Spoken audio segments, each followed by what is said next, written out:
Mund të duket e pabesueshme, por personi me të cilin do të bashkëbisedoj tani është vërtet jashtëzakonisht i talentuar në shumë fusha.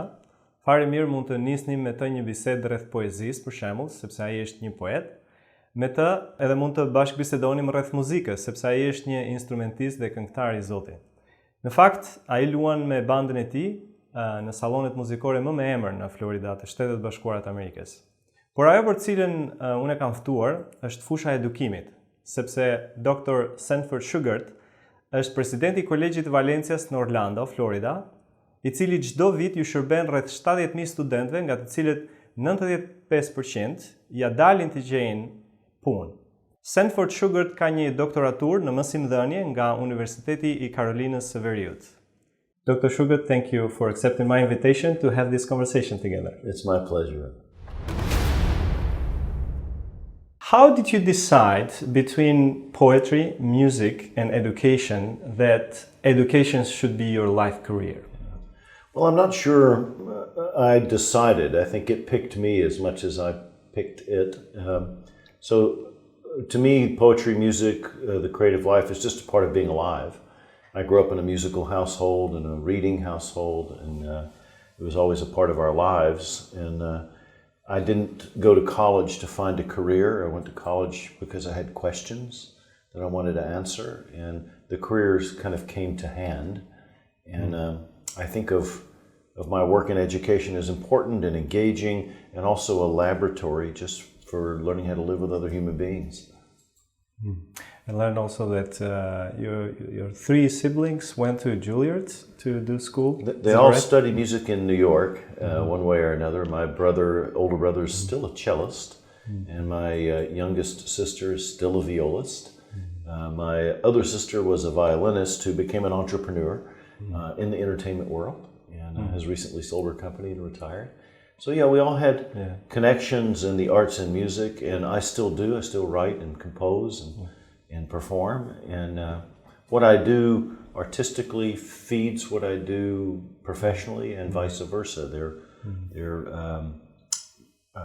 necessary to each other for me. What instrument do you play?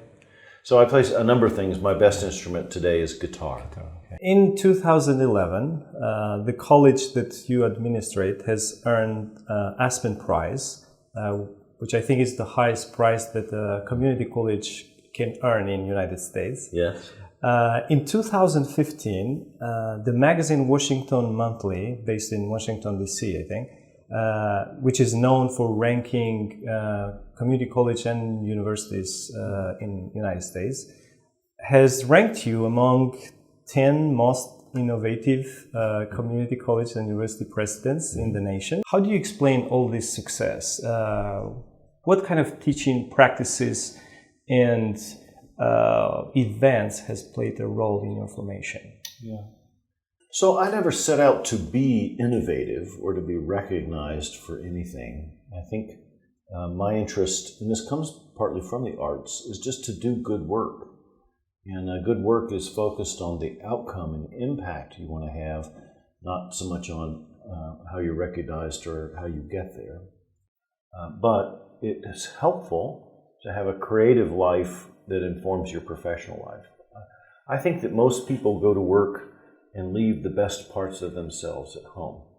So they may bring what skills they have, competence, and they may bring a little bit of social capacity for making friendships and that sort of thing. But they leave so much of themselves at home when they go to work. They leave their creativity, their vulnerability, their willingness to fail, their capacity to love and forgive.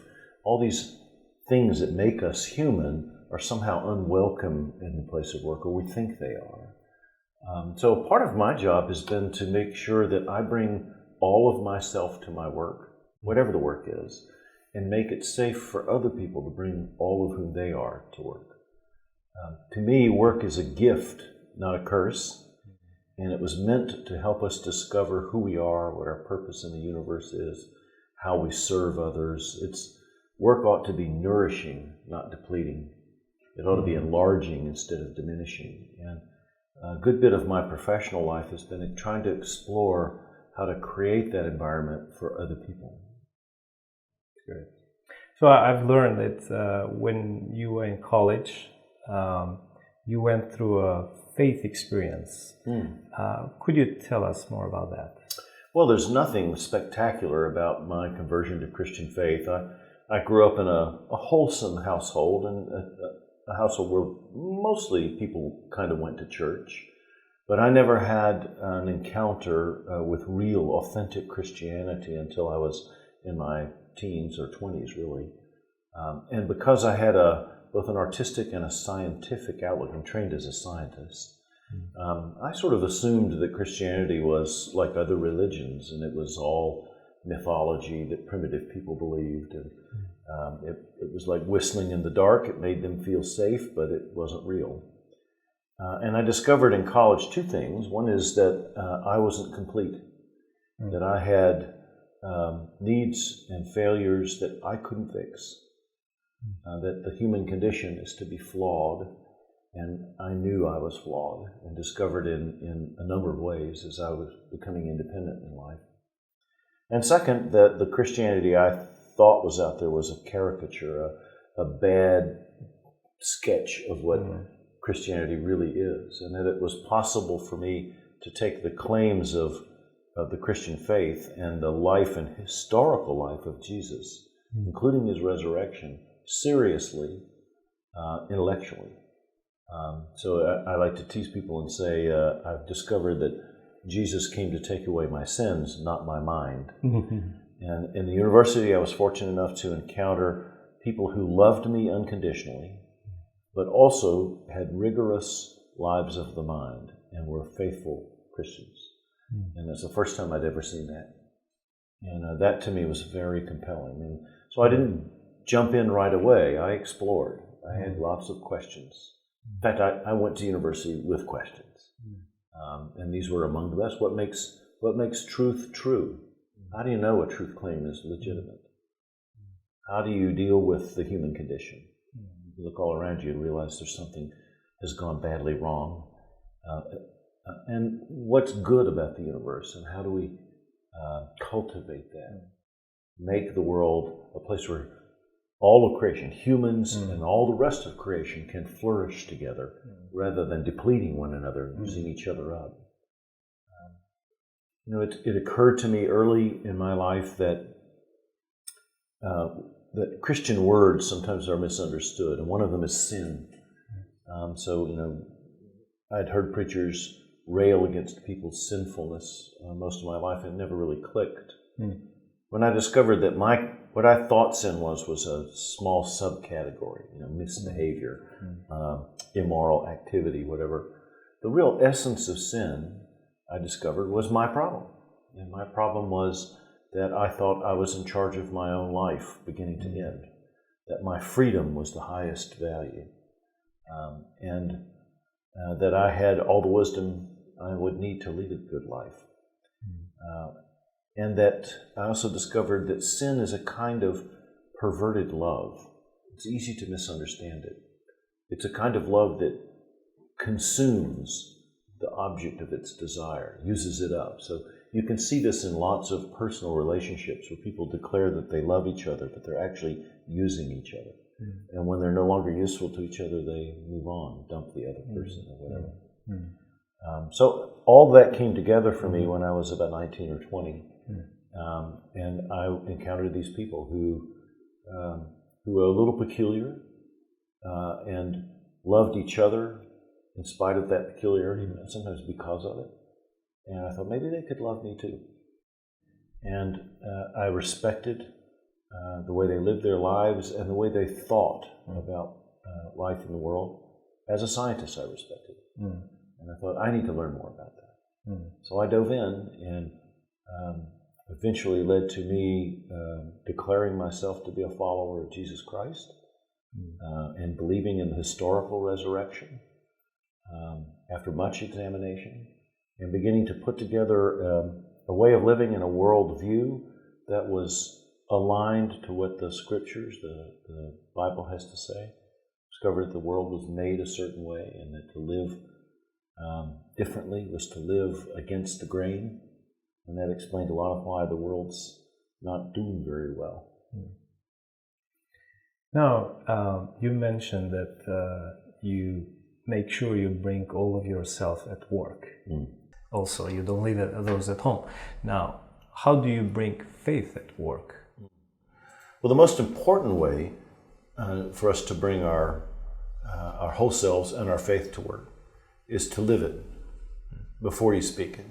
So the core of Christian faith is called the law of love. It's about loving other people. You love them whether they deserve it or not, because you're loved even though you don't deserve it. So learning how to practice that, to act always with complete integrity, to be gracious, even forgiving towards other people, not to keep careful accounts, to set as the object and purpose of your work lifting up other people, serving your community and other individuals. So what the Bible says about the goal of life is to, quote, bring the kingdom of God. It's hard language for modern people to unpack. All that means is to engage in work and relationships that put the world right again, the way God designed it. And the way God designed the world was to work well, to flourish, to be fruitful, to be wealthy in the true sense of wealth. So the center of wealth isn't how much money you have, it's how rich your heart is, how rich your spirit is, how wealthy we are in human and all really the health of all life. Now, concerning wealth, I know that when you offered to take the position of president at Valencia, you did not negotiate the salary. Why so?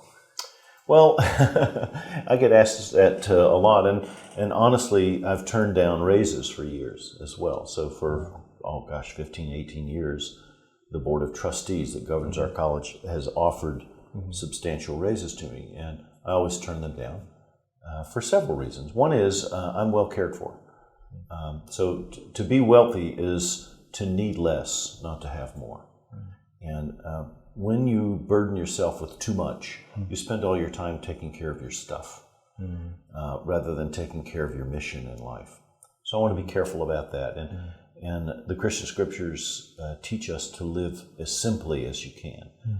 Not to punish yourself. It's not an ascetic life where you deprive yourself. It's more being sober about the choices you make. It's more important to do this than that.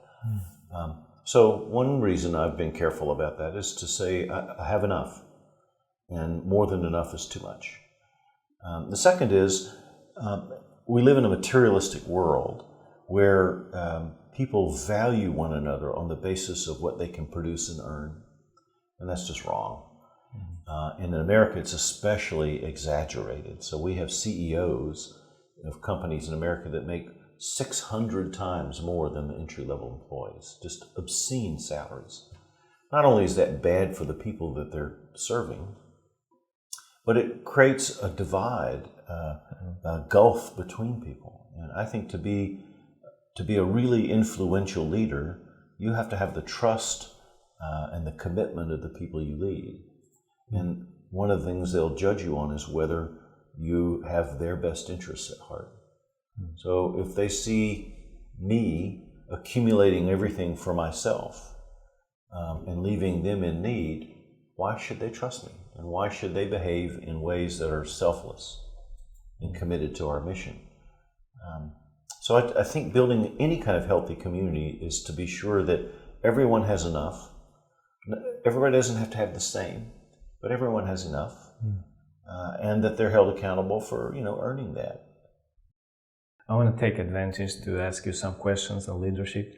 And I'm thrilled to announce that our organization has just printed your book. So thank you. On the list of being a poet, musician, and in education, so you also are an author. So I think the English title will be Leadership in the Crucible of Work. Yes. So why another book on leadership? I noticed here that subtitle is Discovering the Interior Life of an Authentic Leader. Is this what makes this book special? So it's a great question. There have been lots of books written on leadership. And to tell you the truth, I would probably have not used the leadership in the title. The publisher wanted to be sure to use that name. I would have just called it work. All good work requires dealing with the crucible there where work is performed. So let me see if I can explain that. I discovered early in my life that going to work had risks. And one of the risks, the risk that's most overlooked, is that over time, you're shaped by what you do. And particularly if you're successful. So the tools you use, the habits of thought, the way you earn success shapes your character. And very, very many people have their characters misshapen by their work. They become somebody they never wanted to be. And they get twisted into, a difficult, angular, selfish, ungenerous, defensive human being. They might become a micromanager. They might become a tyrant. There are all sorts of dysfunctional habits that you see in leaders in all kinds of organizations. And it was a revelation to me that they didn't all start out that way. They became that way at work.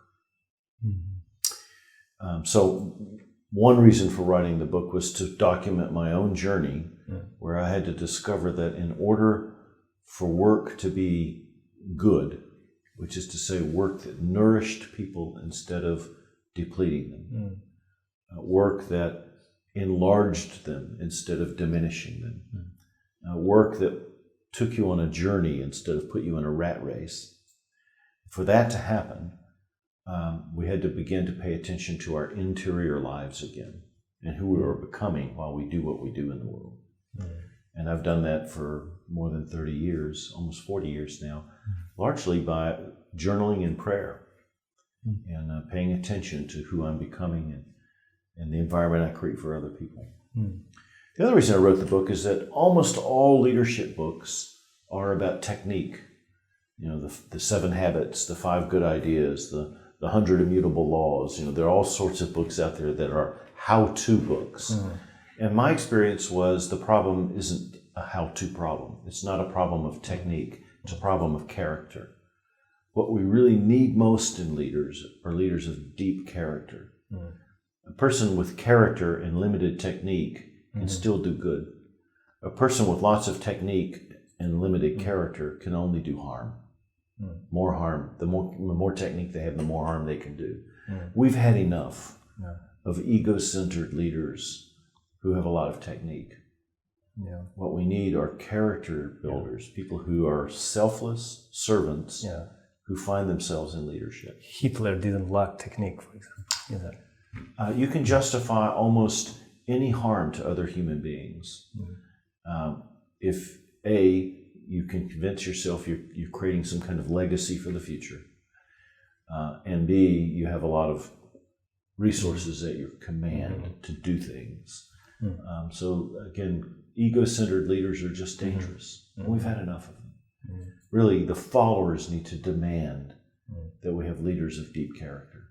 So is this what you mean when you say that the most important work of a leader is the work he does inside himself? On the inside, that's right. So everything I do at work every day, all the ordinary struggles and challenges, the conflicts, the personnel issues, competition, all those things, I experience just like everybody else does, but they become raw material for my interior workshop. I retreat to my workshop, which is my journal. And I pray and process, and I write to myself. No one else gets to read this, and no one is intended to. But it's where I have the honest conversation. Why am I envious of that person? Why do I feel threatened by her? Who am I becoming while I do this work? What do I care most about in this decision? What principles am I using to navigate this difficult place? What am I willing to suffer to do the right thing? These are the important questions that get asked in the journal on everyday events. And what happens over time is you learn how to do this. It took me time to do this. But what you do in the world becomes raw material for the workshop. What you do in the workshop becomes the new tools you use in the world. And this dialogue between interior work and exterior work makes you more healthy. And if you're fortunate, as I am, I get to work in education and healthcare, then the interior work can connect to an exterior work that connects to some great work in the world. Not everybody gets to do that. But I have a deep sense of privilege that what I'm doing is connected to God's work in the world in some way, that human flourishing, healing through my hospital work, and liberation through education, through our higher education work, are both great causes that I love. Dr. Sugar, how about the question, is a leader born or he becomes one? How do you answer that? That's a great question. On the whole, I would say leaders aren't born. Human beings are born, in all sorts of shapes and sizes, but character is at the center of leadership, and you're not born with character. You're born with instincts, you're born with talents, you're born with habits, capabilities, but character is formed over time. It's not enough to be trained. I know there are a lot of leadership training programs. That's about technique. Right? So I'll give you an example. Listening, as you know, is an important part of leadership. Now, I can train anyone to become a better listener. There are certain techniques. We all know them. Look me in the eye. Don't look at the parrot on my shoulder. Open body posture, not closed. Ask leading questions. Confirm your understanding. I think you're saying this. Listen all the way through the other person before you think about what you're going to say back. Don't judge them, even with nonverbal cues. Let them speak. All these are techniques you can learn. I can train you to do those things in an hour. And if you'll practice them, within a few weeks, people will notice you're a better listener, and you'll be a better leader for it.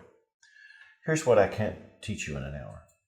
I can't teach you that guy that really bugs you, that irritates you, by saying the same foolish thing in this same meeting every year might be worth listening to. He may have something to say you need to hear, even though he bothers you. Because that's a matter of humility. And leaders need humility. And humility can't be trained. And you're not born humble. Humility is a character matter. And character is formed over a long period of time, like a glacier. It changes, it moves, it can be shaped, but over a long period of time. By reflection on your own experience and by the touchstones in your life. Where do you get your orientation in the world? If you're orienting your world from the center of your own ego, then you're eccentric. If you orient your world from the center of the creator of the world, the one who designed the world, then you can live a whole life. So I would say leaders are formed over a long period of time, because leadership's mostly about character. To that, you can add training and technique, but that doesn't make you a leader. Now, concerning listening, for example, I know most of the books on leadership will emphasize the importance of learning how to be a good listener. Now, in your book, I think you want to help leaders also learn how to not listen.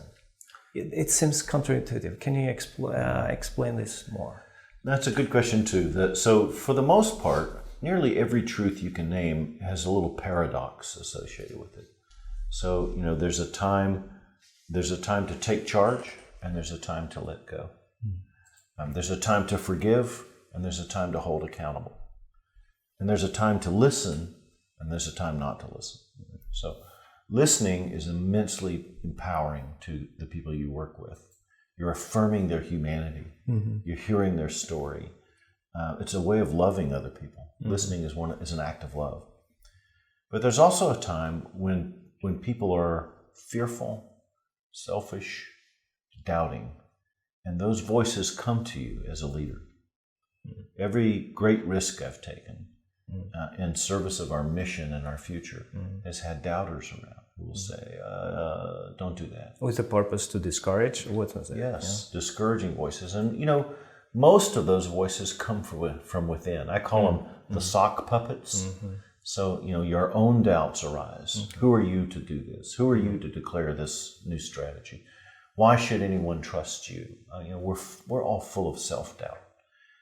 The people who come across as totally confident are usually trying to convince themselves because they have the most self-doubt. So learning to live with those doubts and not listen to them all the time. So there's a time when you say, I'm going to do this even though it's fearful for me. I like to explain it this way, that we talk about our passion. You must be passionate about what you do. I think most people misuse that word. What they really mean is enthusiastic. So this is true in personal relationships too. You'll hear a couple say to, I'm passionate about her, I'm passionate about him. They're really mostly enthusiastic, meaning they're breathless when they're around each other. Passion isn't about being enthusiastic. The root of the word passion in Latin is passio, and it means to suffer. The things you're passionate for are the things you're willing to suffer for. I am passionate about my children. I'll suffer anything for them. I'm passionate about my wife. I will suffer anything for her well-being. So if you ask the question, what are you passionate about at work? What are you willing to suffer for? What risks personal risks, are you willing to take as the leader in service to others? It'll tell you a lot about yourself. And that's where the not listening comes from. Because most of the messages of doubt that I send to myself are about limiting my liability, protecting myself, being careful, particularly in service to others. And I have to cut that off and say, no, I know what the right thing to do is here. And there's no compromising with wrong. Dr. Shugart, in your book, you also warn that people who use other people, or leaders who use people as tools or objects, that kind of attitude will affect negatively not only those people, but also the leader himself. So I want to ask you, how have you managed this in your life as a leader, to not use other people? What has helped you? That's a great question too. So let me answer it on two levels. Sort of on the practical level, how do I pay attention to the way I'm treating other human beings to make sure I'm not using them, is one set of questions. So there's several things to do. One is, it's very hard to take advantage of somebody you're praying for. So I have a discipline of praying for all the people that I work directly with. And then I pray for my organization in general. And mostly I'm not praying for success or prosperity. I'm praying for health and the spirit of the place. And we treat each other well and have a healthy heart. And if I keep myself focused there, recognizing that I set the tone for the rest of the organization, then I can be safer with my responsibility for other people. I mean, to be a leader is to take serious responsibility for the welfare of other people. It weighs on you. You have to care about that. It's the people, not the organization, you're taking responsible for. So practically, I pray, I listen, I spend time, I ask them, I invite criticism, I want to know what their hopes and aspirations are so I can support them. So it's my job to know for everybody who reports to me where they'd like to go in life, what they'd like to accomplish, where their sense of mission is. And my job is to fan that into flame and encourage them. Sometimes it's to encourage them to leave, to pursue their dream, or because they've picked the wrong job to fulfill their aspirations in, for example. At a much higher level, I would say I have to keep reminding myself of the way the universe works. So you don't have to be a Christian to believe this. But when people ask me, what do you mean how the universe works? I'll say, well, there are really only two ways to look at the universe. And one says, look around you. everyone you see is temporary. They're only here for a minute. We're all aware of our mortality. We're going to all pass away. So what must matter is what's left behind when you're gone. The poetry you've written, the organizations you've built, the wealth you've accumulated, the power of your family, the legacy that you've created. It's a very tempting vision of the universe because we all know we're mortal. The problem is, by the way, this is called materialism. The problem with it is you can justify almost any harm to another human being for the sake of some legacy you've imagined. You mentioned someone who did that earlier. And this is very, very common. The other way of looking at the universe is to say, look around you. Everything you see is temporary. It's called the second law of thermodynamics, right? Everything is degrading. Except, in some way I can't quite explain, the person across the table from you. We've all entertained the hypothesis that there's something about persons that transcends time. That when everything else is gone, something remains of you. We use language, eternal life and heaven and things like that, but it's colorful language. What it really means is that at its root, one hypothesis says the universe is really personal and stuff is temporary. And if I choose that hypothesis, I think that's more accurate. I think it speaks better to human experience and human history. And I say that as a scientist. There's something transcendent about human personality. There is really something transcendent about all of creation that we're a part of.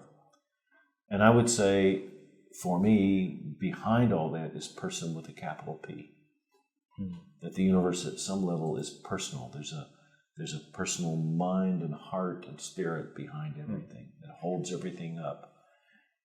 Without that, life and history is meaningless.